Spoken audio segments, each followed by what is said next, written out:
자, 이번 시간에는 시행자에 대한 내용을 나가도록 하겠습니다. 우리가 지난번에 배웠던 건 용어 정의와 정비 계획에서 정비 구역까지 지정한 것을 배웠죠. 이 부분이 또 일부 개정됐기 때문에 그 개정된 내용에 대한 의미를 정확하게 좀 인지해 두시는 게 좋겠다 이렇게 볼 수 있습니다. 자, 그렇다면 이제 시행자 챕터 3, 자, 시행 방법이 있습니다. 그 계약적인 계율을 갖다 보면 주거환경 개선 사업, 그 다음에 재개발 사업, 재건축 사업 이렇게 돼 있죠. 그럼 주거환경 개선 사업이라는 건 달동네라는 걸 머릿속에 연상하시면 저소득 주민이 있겠고 또 그들에 대한 노후량 건축물이 과도하게 밀집돼 있다 이렇게 볼 수 있습니다. 또 정비 기반시설이 극히 열악하다 하는 것을 알 수 있겠죠. 그렇기 때문에 이거는 주거환경 개선을 목적으로 했던 사업 방법이 4가지를 와 더불어서 그 혼용하는 방식까지 5가지 다 있을 수 있다는 얘기죠. 그래서 계량 방식, 그다음에 수용 방식, 환지 방식, 혼용 방식, 관리처분 계획 방식. 다음 재개발 사업은 노후량 건축물이 있다는 건 다 알 수 있습니다. 재개발 재건축 똑같은데 다만 차이점이 바로 뭐냐? 정비 기반 시설이 양호하냐? 그렇지 않느냐 이런 것을 볼 수 있겠죠. 양호하나 열악하냐. 그게 전반적으로 다 주거환경 개선을 목적으로 하는 것이다 하는 걸 볼 수 있습니다. 그렇다면 재개발 사업의 경우는 관리처분 계획과 그다음에 무슨 방식? 환지 방식이 있다는 걸 알 수 있겠고 그다음 재건축 사업은 무슨 방식만 있냐면 관리처분 계획 방식만 있다 이렇게 볼 수 있겠죠. 그게 전체적으로 보면 관리처분 계획 방식 빼놓고 나서는 공통적 사업 방식 없다 이렇게 돼야 되겠죠. 자, 그래서 그 주의도 약간 좀 수정해 주는 것이 좋겠다 이렇게 볼 수 있습니다. 자, 그렇다면 이제 우리가 볼 건 정비 사업 시행 방법에 대한 내용을 갖다가 지금부터 하나하나 나가도록 해보면서 거기에 관련된 문제를 또 풀도록 하겠습니다. 자.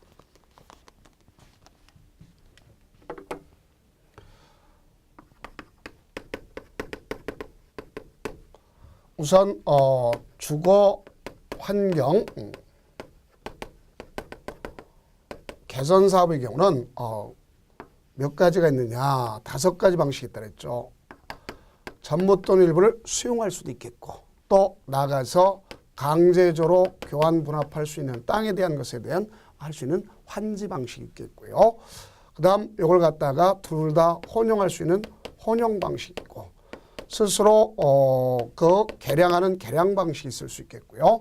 또 나가서 관리 처분 계획, 소위 우리가 봤을 때 이걸 환권 방식이라고 이야기할 수 있는 사업 방식이 있구나 이렇게 볼 수 있겠죠. 그다음 우리가 재개발 사업, 재개발 사업은 2가지 방식을 할 수 있습니다. 무슨 방식이냐면 환지 방식이 있겠고 관리 처분 계획 방식이 있습니다. 그 다음 우리가 재건축 사업이 있죠. 자, 이 재건축 사업은 관리 처분 계획에 의한 방식만 있구나 볼 수 있어요. 이런 방식이 있다 볼 수 있습니다. 자, 그러면 이때 이런 사업 방식에 대한 내용을 갖다는데 특히 그중에 우리가 여기 보면 주의할 내용이 있죠. 자, 이 재개발하고 재건축의 가장 큰 차이점을 한번 보신다면 바로 재개발 같은 경우는 관리처분에서 건축물을 갖다가 중심으로 해서 나타나는 것이구나 볼 수 있겠어요. 그런데 여기 재건축의 경우는요. 우리가 뭐가 볼 수 있으면 대개 주택도 있겠죠. 위에 똑같이 얘랑 공통점이 바로 뭐라 볼 수 있으면 주택이 있습니다. 그럼 주택이 있으면 당연히 복리시설도 있겠고 부대시설도 있지 않습니까? 그런데 거기에다가 뭐가 더 있느냐? 여기는 오피스텔이 더 포함시킨다는 걸 알 수 있습니다. 그래 오피스텔이 우리가 토지의 효용성이 높은 곳을 얘기하죠. 토지의 효용성이 높은 상업지역의 경우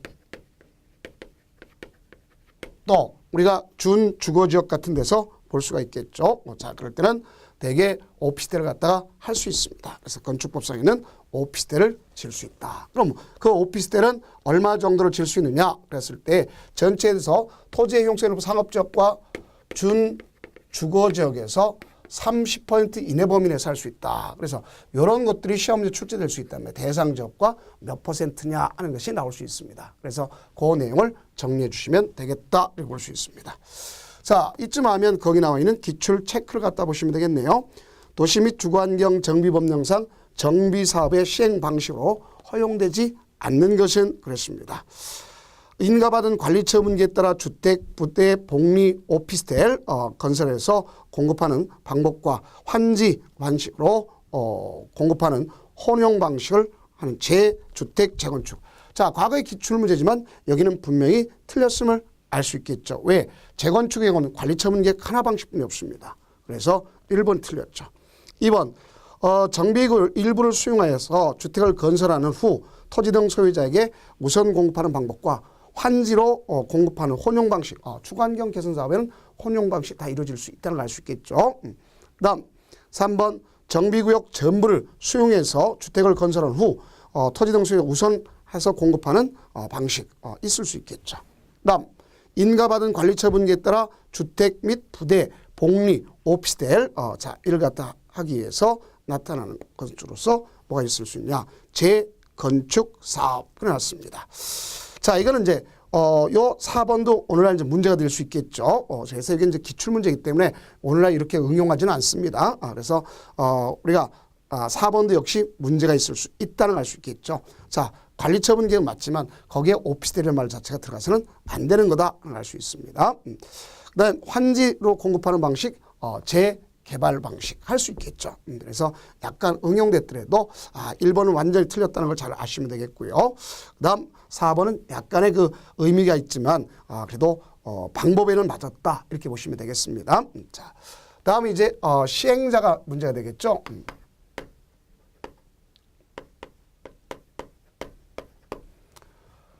시행자가 문제되는데 여기 봅시다. 여기는 달동네에 해당하죠. 그러니까 누가 할 수밖에 없는 조합을 만들 수가 없구나 하는 것을 아시면 되겠습니다.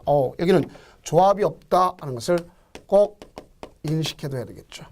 그럼 조합을 만들지 못하니까 누가 할 수 있느냐? 그러면 여기는 가장 중요한 게 이 사람들이 하는 겁니다.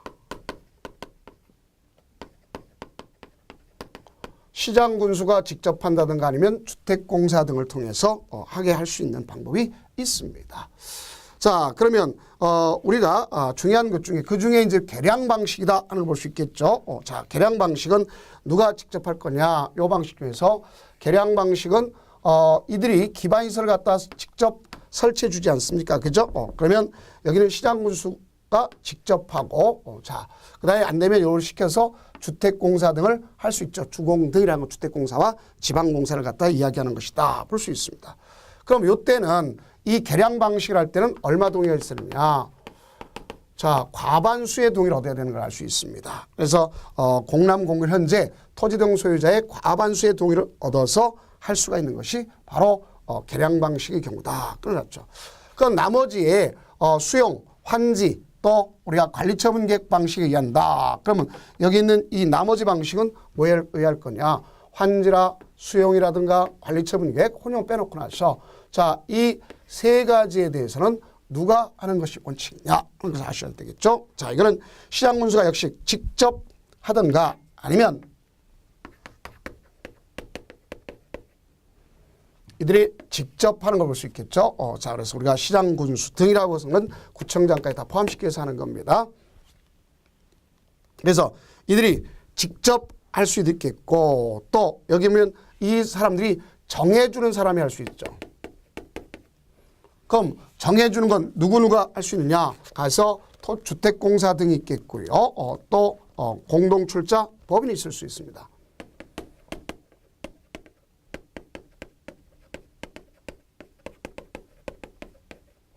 그래서 이들한테 하라고 할 수가 있는 것을 알 수 있겠고요. 또는 동시에 시행할 수도 있다는 볼 수 있습니다. 자, 누가 할 수 있냐? 여기 있는 이 시장군수와 같이 공동으로 하자는 걸 볼 수 있어요. 이때 공동할 때는 누가 들어가는 민간이 들어간다는 걸 알 수 있습니다. 근데 민간 중에서 누가 들어가느냐? 건설업자하고 등록업자가 들어간다는 걸 알 수 있습니다. 같이 하자 할 때 민간 중에서 건설업자, 등록업자 이들과 같이 하자 할 수 있어요. 그럼 이때는 이 이야기할 때는 여기는 원칙적으로 이 위에 거랑 정족수가 좀 다르다는 걸 볼 수 있어요. 그래서 여기에 동의 요건은 다릅니다. 위에 있는 이 동의 요건은 같지 않다 이렇게 볼 수 있어요. 그럼 이것도 공남 공고일 현재에 거기는 토지 등 소유자가 있겠고 세입자가 있습니다.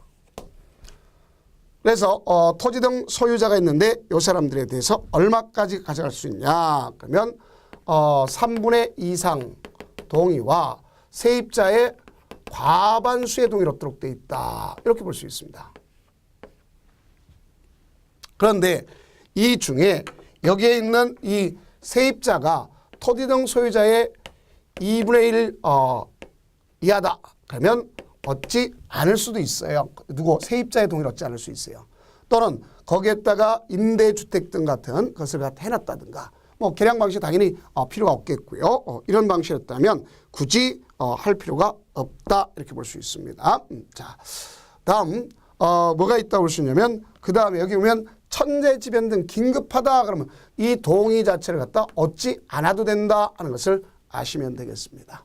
그래서 그 내용이 바로 여기 속한다 하는 것을 아시면 되겠고 다음 이제 밑에 있는 이제 재개발과 재건축은 누가 하는 게 원칙이냐 봐줘야 되겠죠. 그럼 우선 여기는 재개발 재건축은 가장 중요한 것이 누가 한다고 했어요? 조합이 하는 거 아닙니까?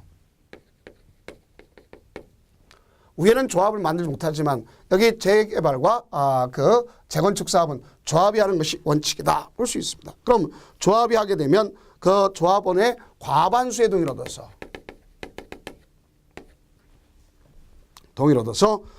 할 수 있겠고요. 또 그러면 과반수의 동의를 얻어서 누구랑 같이 하느냐? 공동으로 할 수 있다는 걸 정확히 하시면 되겠죠. 뭐 할 수 있다? 공동으로 할 수 있다. 그럼 여기 보면 이 공동하는 것은 누구랑 공동할 거냐? 과반수의 동의를 얻어서 공동으로 할 수 있습니다. 그러면 시장군수가 있겠고요. 자, 시장군수 등과 같이 할 수 있고 주택공사 등도 있겠고 자, 봅시다. 시장군수 등이 있겠고요. 그 다음에 주공 등이 있겠고 또 여기는 누가 들어갈 수 있냐면 민간 중에서 우리가 지금 재개발의 경우잖아요. 그죠? 재개발의 경우는 누구까지 들어갈 수 있냐 하는 것을 아시면 네 가지 민간이 다 들어갈 수 있어요. 그럼 누가 있냐? 앞서 있던 여기 있는 건설업자, 등록업자 이것 외에 뭐가 더 포함시킬 수 있겠는가 그러신다면 바로 한국감정원 한국감정원이 들어갈 수 있겠고 또 신탁에 대해서 한국감정원과 누가 들어갈 수 있냐 가서 신탁업자가 들어갈 수 있다. 이걸 이해하시면 되겠습니다. 그러니까 이것이 바로 뭐냐면 재개발 사업 때 나타나는 것이구나 그걸 아시면 돼요. 그런데 재건축 사업에 대해서는 어떻게 할 거냐? 자, 여기 조합이 하는 것 마찬가지겠지만 자, 조합이 하는 건 마찬가지겠고 그런데 여기는 이 재개발 사업은 조합도 하지만 누가 있느냐? 가서 요 사람이 할 수 있다는 것도 알아서 토지 등 소유자가 사업을 시행할 수 있겠구나 하는 것을 볼 수가 있습니다. 그러면 여기는 똑같이 우리가 봤을 때 여기 봅시다. 조합이 하게 되면 조합의 과반수의 동의를 얻어가지고 같이 하자. 그래서 누구누구랑 같이 할 수 있느냐 보면 여기는 시장군수, 주공 등하고 같이 하자고 할 수도 있습니다. 그럼 민간의 경우는 누구랑 할 수 있느냐? 민간의 경우는 여기 있는 공통적인 이 두 가지뿐이 못합니다. 그럼 여기는 이 사람들은 들어가지 않는 것이 재건축 사업의 차이가 있구나 하는 것을 아시면 되겠습니다. 그래서 이런 경우 있다는 걸 알 수 있겠고요. 어쨌든 여기는 토지 등 소유자가 할 수가 있다. 그러면 토지 소유자가 20인 미만인 경우는 가서 토지 소유자가 시행하거나 토지 소유자 과반수 동의를 해서 같이 하자고 할 수가 있다 하는 것을 꼭 인식해 두시기 바랍니다. 자, 그렇다면 이거와 관련된 기출 문제를 나가도록 해봅시다. 19회 거죠. 도시 및 주거환경 정비법령상 다음 가론에 들어갈 내용으로 옳은 것은 그랬습니다. 자, 주거환경 개선 사업은 공람 공고 1 현재 해당 정비구역 안에 있는 토지 또는 건축물의 소유자 또는 지상권자의 얼마? 3분의 2 이상. 앞서 얘기했죠. 얼마 더 필요한다? 3분의 2.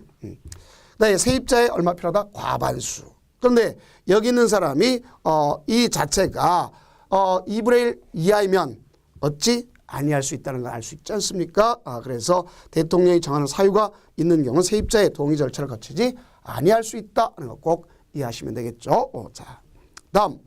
즉 이렇게 사업 시행자가 있는데 결론적으로 본다면 이 사업 시행에 대해서 뭐가 있느냐? 특례가 있을 수가 있다 보겠죠. 시행의 특례. 특례 중에 두 가지 포인트를 잘 잡으시면 됩니다. 어떤 포인트를 잡으면 되냐면 주거환경 개선사업 빼놓고 나서는요. 자, 주거환경 개선사업은 조합이 없기 때문에 누가 직접 했죠? 시장군수 등이 직접 하지 않습니까? 그렇죠? 그래서 여기 보면 시장군수 등이 직접 한다는 걸 아시면 되겠고요. 자, 그런데 문제는 여기 있죠. 여기는 조합이 하도록 돼 있지 않습니까? 나머지 조합. 그런데 자, 여기 보세요. 조합이나 아니면 이 토지 등 소유자가 해야 되는데 이 조합이나 토지 등 소유자가 해야 되는데 이 조합 또는 토지 등 소유자가 하지 못하는 사유가 있단 말이에요. 그래서 이것이 처음부터 못하는 경우가 있겠고요. 자, 진행하다가 못하는 경우도 있단 말입니다. 그래서 이걸 우리가 이해해 줘야 되겠죠. 그래서 하다가 못하는 것 자체를 우리가 보면 대행이란 말 쓰는 것 아닙니까? 자, 그럼 여기는 처음서부터 못하는 경우를 이야기하는 거 아닙니까? 그러면 우리가 처음서부터 못하는 경우는 누가 할 수 있느냐? 가가지고 처음부터 못하면 시장군수 등이 있겠고 그 다음에 주공 등한테 할 수 있겠고 그렇죠? 또 우리가 맡길 수가 있겠죠. 누구한테? 건설업자나 등록업자한테 가서 하라고 할 수도 있지 않습니까? 건설업자, 등록업자. 네, 최후에는 누구한테까지 할 수 있냐면 최후에는 지정개발자까지. 이 사람한테 최후에 하라 할 수도 있습니다. 그래서 여기 그 사유를 갖다 보면 이런 건 재미있게 암기하자고요. 너무 많기 때문에 그런데 이런 건 뭐 재미보다도 어쨌든 순서대로 본다면 이렇게 외우시면 되겠습니다. 자, 어떤 말을 쓸 수 있냐? 천국. 자,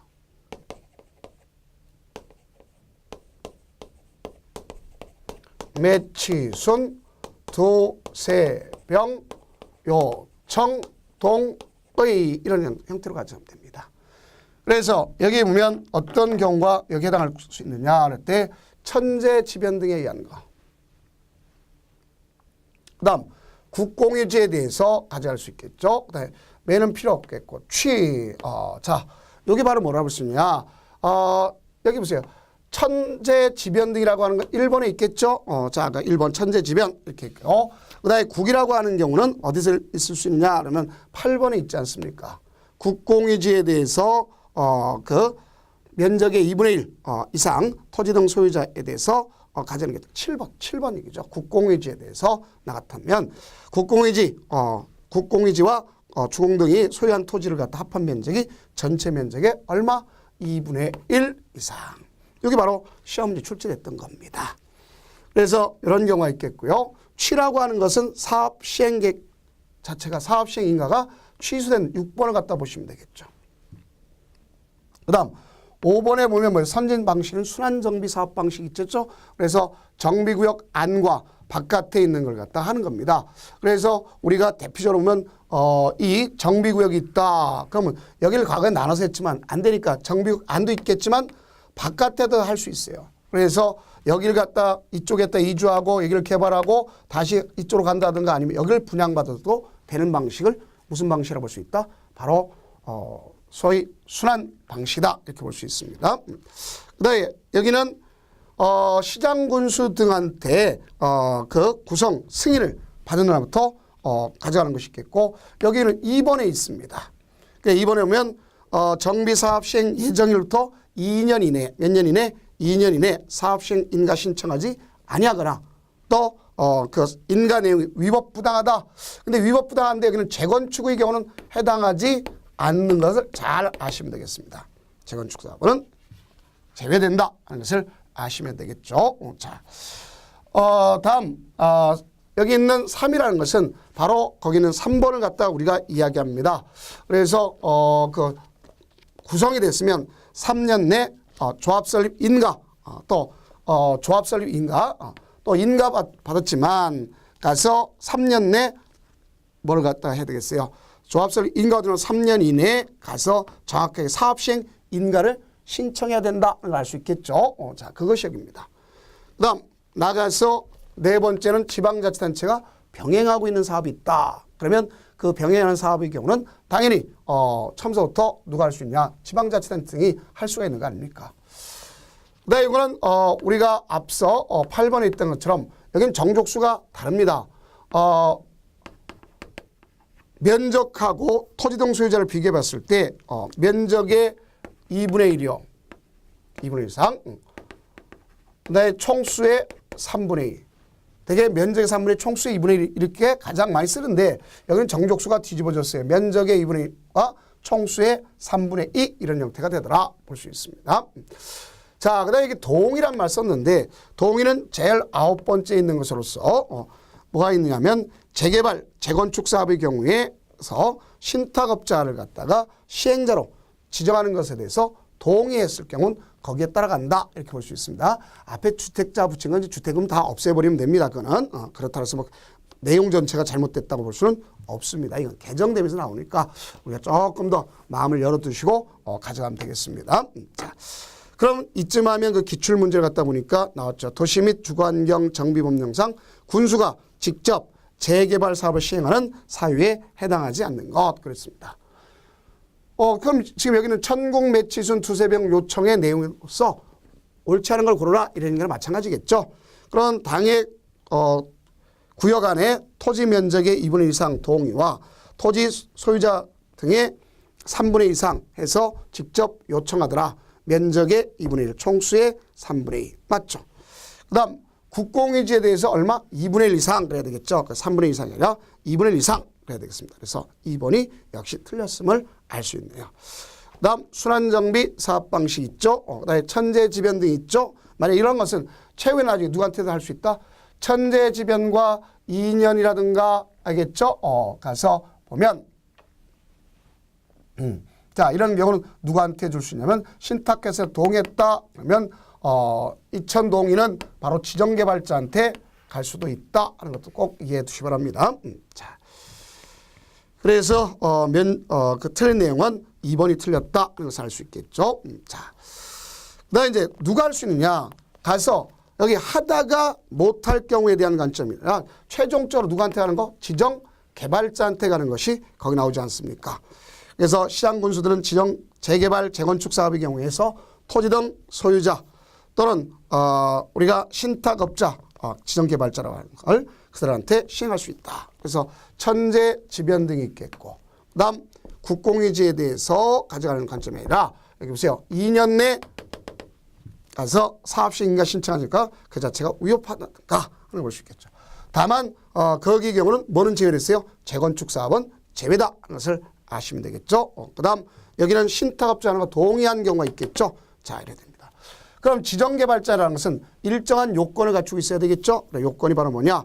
면적의 50%와 총수의 과반수 동의를 갖다 얻으면 되는 것을 알 수 있습니다. 따지고 보면 그래서 자, 그 내용이 있다는 걸 이해하시면 되겠고 신탁업자로서 가져가게 되면 그 사람들은 토지 면적의 3분의 1 이상 토지를 신탁받은 자 이 사람들한테 지정개발자가 될 수 있도록 마지막 시행자가 된다 이렇게 보시면 되겠습니다. 그럼 이런 내용들을 갖다 다 모아두게 되면 고시해 주도록 되어 있다 볼 수 있습니다. 그다음 이제 동의하는 동의 방법적인 개념은 그냥 여러분들이 이해만 해두시고 그 내용은 시험 문제 나오지 않는다고 생각하시면 됩니다. 다음 여기 보면 진행하다 못하면 대행이란 말이 나오는 거 아닙니까? 자, 이게 무슨 소리냐? 여기에 재개발 같은 걸 갖다 하겠다. 그런 경우에 자, 여기 조합이 합니다. 조합이 하다가 분쟁 등이 나타났어요. 분쟁 등이. 그러면 진행을 갖다가 못합니다. 지금 하고 있는데 하다가 못하는 경우 문제 된다 했죠. 그럼 여기는 이 자체가 시장 군수 등이 있다. 그러면 시장 군수가 직접 나머지 사업을 갖다 할 수도 있고 아니면 우리가 여기는 주공등한테 시켜서 할 수도 있습니다. 그럼 이때 이 사람이 직접 한다든가 이 사람을 통해서 하는데 자, 이름은 누구 이름을 하느냐? 여기 있는 자기 이름대로 하는 거죠. 자기 이름대로. 그러면 비용은 누구의 비용 가져가냐면 비용 부담은 여기 조합, 즉 시행자 부담 가져가야 되겠죠. 이렇게 되는 겁니다. 그런데 만약에 문제가 되는 것은 이들이 하면서 추가 비용을 요구할 수 있지 않습니까? 그럴 때는 분명히 시장 군수한테 비용 부담에 대해서 조합원들에 대한 추가 부담이 되니까 그런 것은 가서 승인받도록 이렇게 되어 있습니다. 자, 그러면 이런 경우가 있겠고 나중에 끝나면 시행자 등이 조합한테 가서 비용 부담을 요구할 수 있지 않습니까? 근데 만약에 안 해준다면 이 건물 자체에다 완성된 건물에다가 압류를 하면 될 거 아닙니까? 그렇죠? 이렇게 주어지면 될 수가 있다. 자, 다음은 이제 누가 있냐면 우리가 시공자란 말이 있습니다. 자, 누가 있다? 시공자가 있습니다. 그래서 안전진단과 시공자라는 게 있습니다. 자, 시공자의 경우는 시공자 선정이 문제가 되는 걸 볼 수 있겠죠. 근데 오늘날은 이 어떤 계약에 대해서 계약하는 것에 대해서 전반적으로 다 뭘 갖다 해놨다 볼 수 있냐면 그 경쟁 입찰 방법 같은 걸 통해서 이루어질 수 있는 경우가 있습니다. 그래서 거기 보면 원칙적으로 보면 모든 그 계약을 갖다 선정할 때 있어서 자, 원칙이 바로 뭐냐 나왔죠.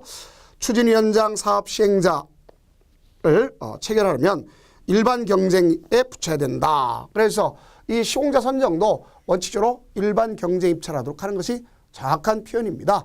자, 그래서 거기 보면 이제 안 되면 어떤 거냐면 국가에 대해서 일정한 관점에서 규모를 초과하면 결국 우리가 전자 조달 시스템을 하도록 되어 있습니다. 그래서 건설 공사를 추정 가격 6억 원 초과하게 되면 역시 전자 조달 시스템을 통해서 하는 거고 또 우리가 그 전문 공사 같은 걸 하게 되면 2억 원 초과하는 경우도 마찬가지입니다. 그 밖에 2억을 초과하는 물품, 제조, 구매, 용역, 계약 이런 것에 대해서는 경쟁 입찰하도록 이렇게 법에 명시가 있고 그럴 때 전자조달 방법에 의하도록 해서 공정성을 기하도록 하는 것이다. 볼 수 있어요.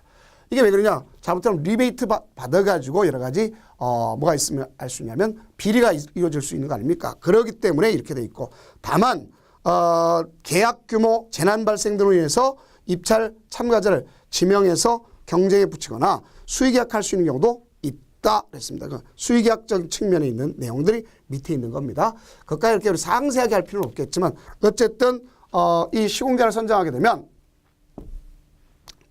이 시공자는 시장군수 주택공사 아닌 시공자는 가서 뭐가 있냐면 보증을 하도록 되어 있습니다. 보증을 받도록. 그래서 보증은 공사비의 50% 이하에 해당하는 것을 하도록 되어 있습니다.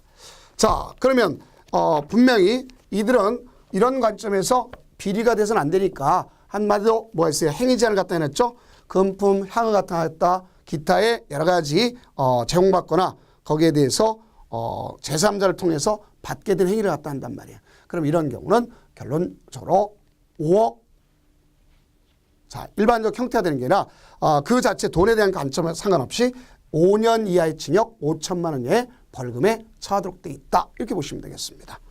그러면 이 시공자를 갖다 선정하는 시기와 방법을 우리가 꼭 공부해 두셔야 되겠죠. 그러면 우선 제일 먼저 시행자 중에는 대표적인 누가 있습니까? 조합 있죠.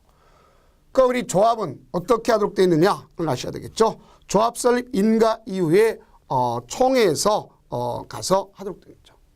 시기가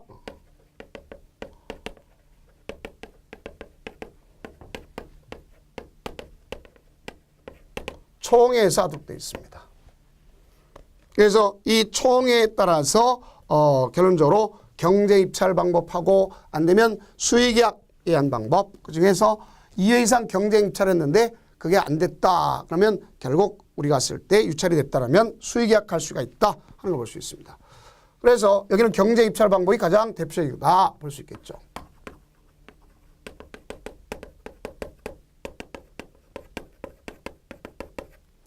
그런데 예외가 있을 수 있어요.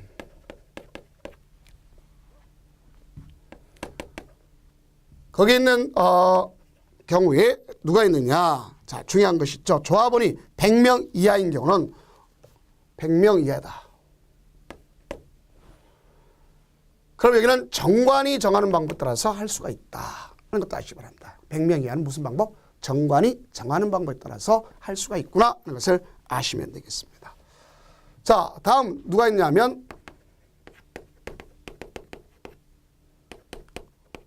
토지 등 소유자가 하는 경우가 있습니다. 그러면 이 토지 등 소유자가 하는 것은 어떤 경우에 해당하느냐?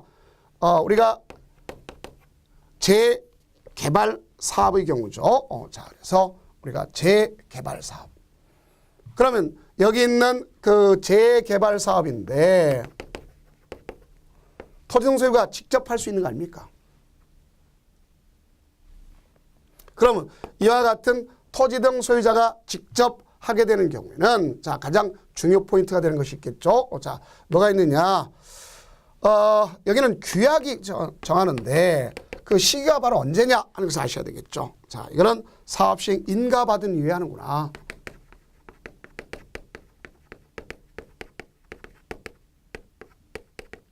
사업 시행 계획 인가받은 이후에 한다 이렇게 볼 수가 있습니다.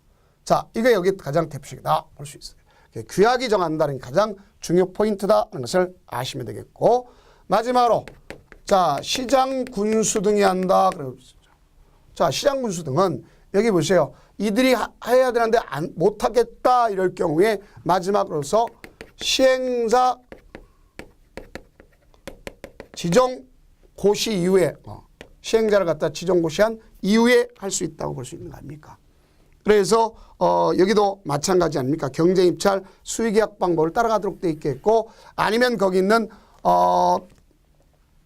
누가 있을 수 있어요? 입주자가 될 수 있는 주민대표라든가 토지 등 소유자 전체 회의를 통해서 요구하면 나 이 사람을 해주세요 하고 추천하면 제한 경쟁 입찰 방법도 가능하다 이런 말을 쓸 수가 있는 것 아닙니까? 그래서 그 내용이다 걸 알 수 있습니다. 자, 그다음에 이제 기업형 임대사업자 선정이다. 그런데 이건 이제 나중에 가서 기업형은 자, 민간에 의해서 이루어진 거니까 명칭이 개칭될 거예요. 그래서 이 내용은 지금 하지 마시기 바랍니다.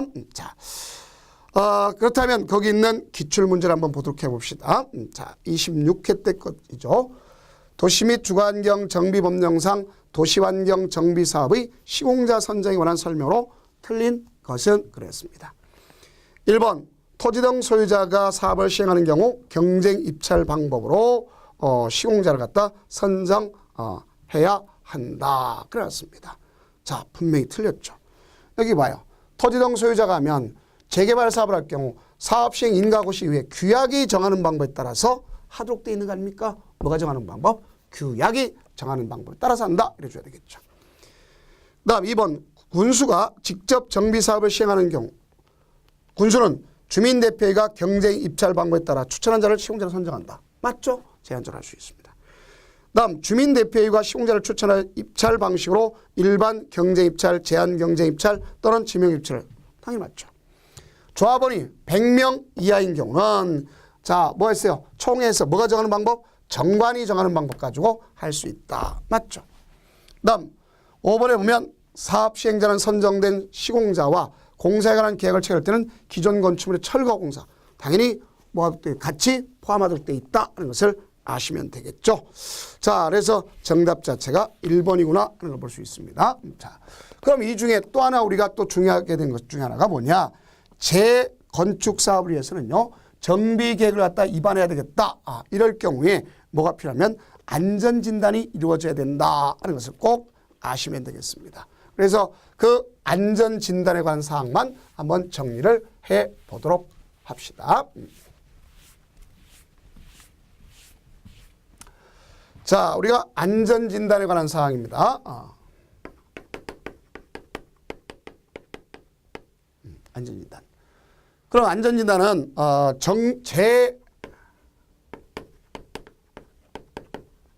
건축사업을 한다든가 아니면 정비 계획을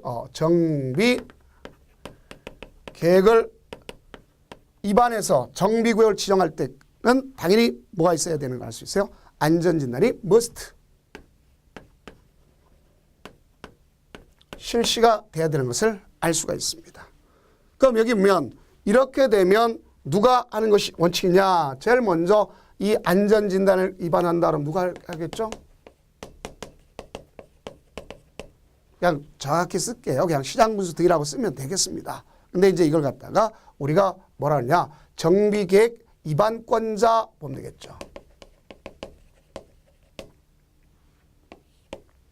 정비계획 위반권자가 한다 하는 걸 꼭 여러분들이 이해를 해두시기 바랍니다. 자, 그래서 우리가 일반적으로 정비계획을 갖다 위반한 사람이 누구냐 하는 것을 정확하게 또 이제 이해해 둘 필요가 있는 거 아닙니까?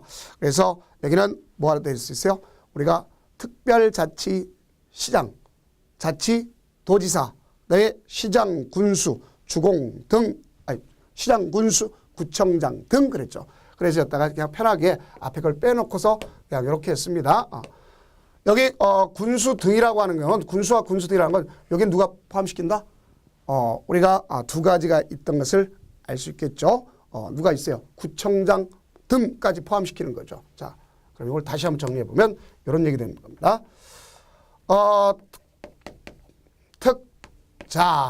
특자가 무슨 소리 알겠죠?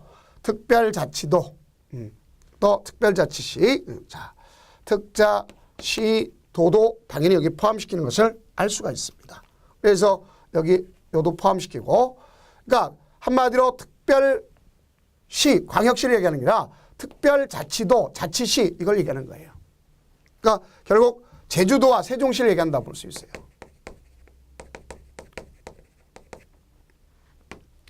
그 다음 여기에 시장, 군수가 있겠고 자 구청장 등 있죠. 그럼 이 구청장 등이란 말은 누굴 갖다 얘기하는 거냐? 우리가 자치구청장, 자치구청장이 있겠죠.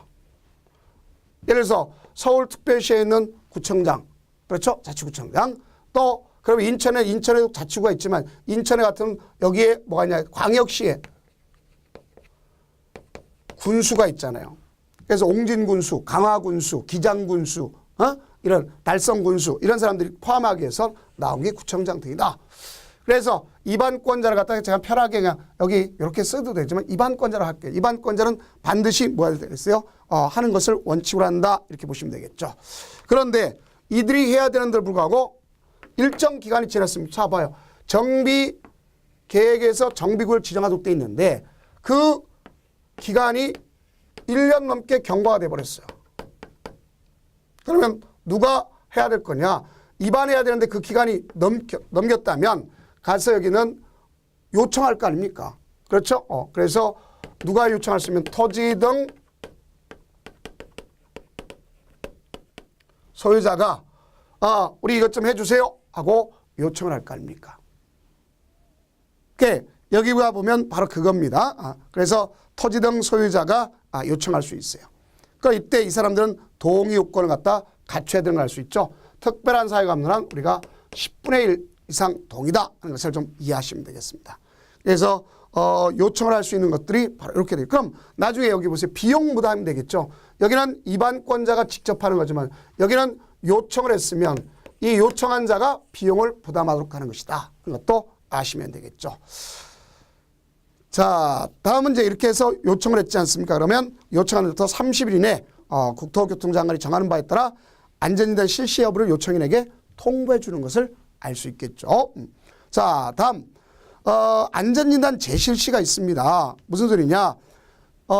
시장군수 등이 정비구역 지정고시 된 날부터 10년이 되는 날까지 사업시행 인가를 받지 아니하고 있다. 그러면 다시 안전진단을 하라.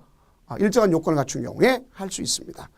그래서 재난 발생 위험이 높거나 예방을 위해서 계속적으로 관리가 필요한 특정 관리 대상 지역에 대해서 재진단하라. 이렇게 실시할 수 있겠고 또 우리가 안전성 확보 등을 위해서 정밀 안전진단을 실시하는 경우가 있겠고 또 공동주택의 그 주요 구조가 있잖아요. 그죠? 구조 안전에 중대한 하자가 있다면 하자 있는 경우 이런 경우 아닙니까? 그래서 그런 경우에 보면 해야 된다 볼 수 있죠.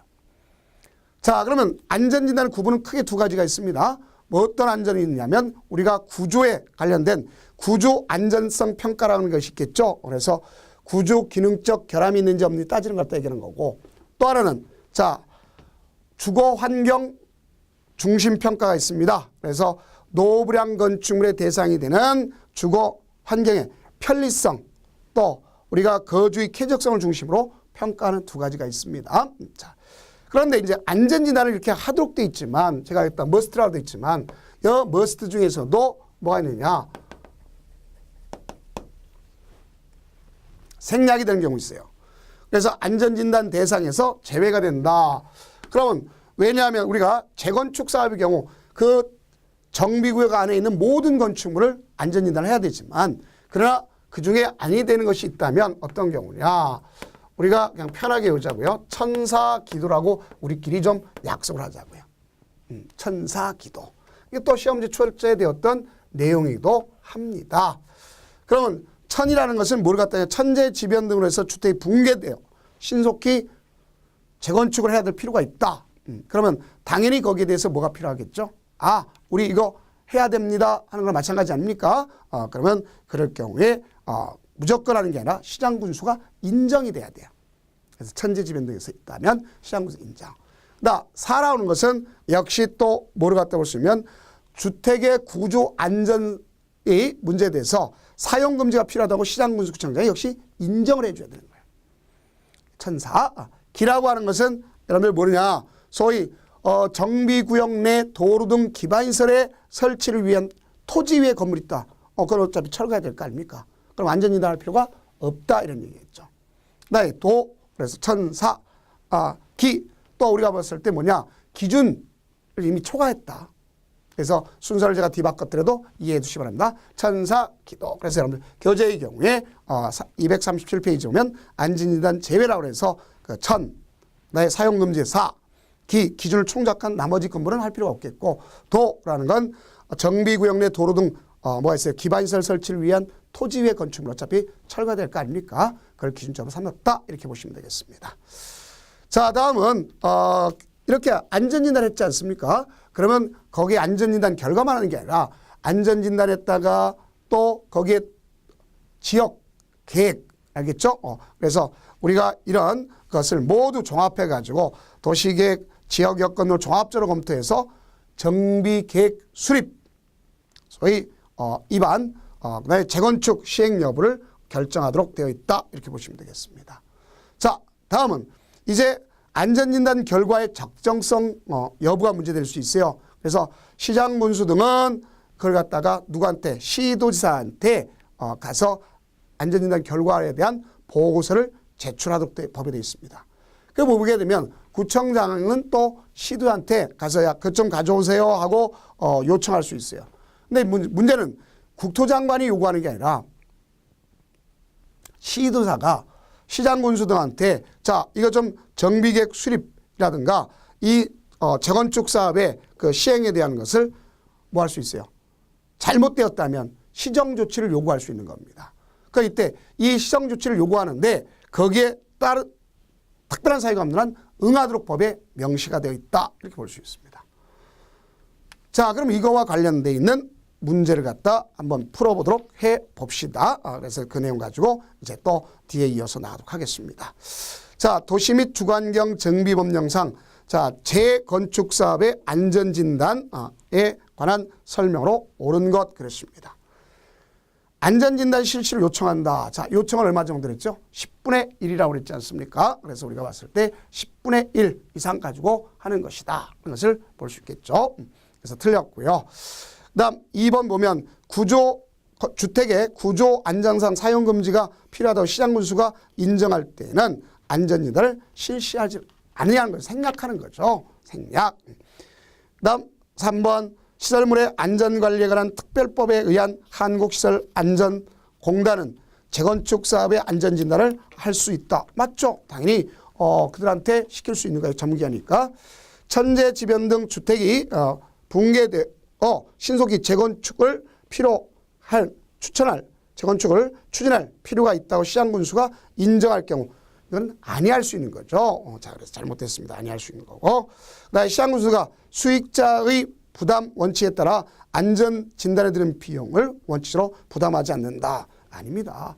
원칙적으로 누가 부담하죠? 시장군수가 부담하고 그 다음에 거기에 대해서 누구한테 요청할 수 있겠죠? 가서 자 이거 요청한 사람한테 비용 부담을 요구할 수 있는 것이다. 이렇게 보면 되겠죠. 그래서 옳은 표현은 3번만 옳다 이렇게 볼 수 있어요. 그럼 요까지 하고 다음 강좌는 이제 뭐에 대한 내용을 갖다 나가도록 하겠냐면 가서 직접적인 사업 시행자의 대표적인 누가 있어요? 조합에 대해서 나가도록 하겠습니다. 자, 고생 많으셨습니다.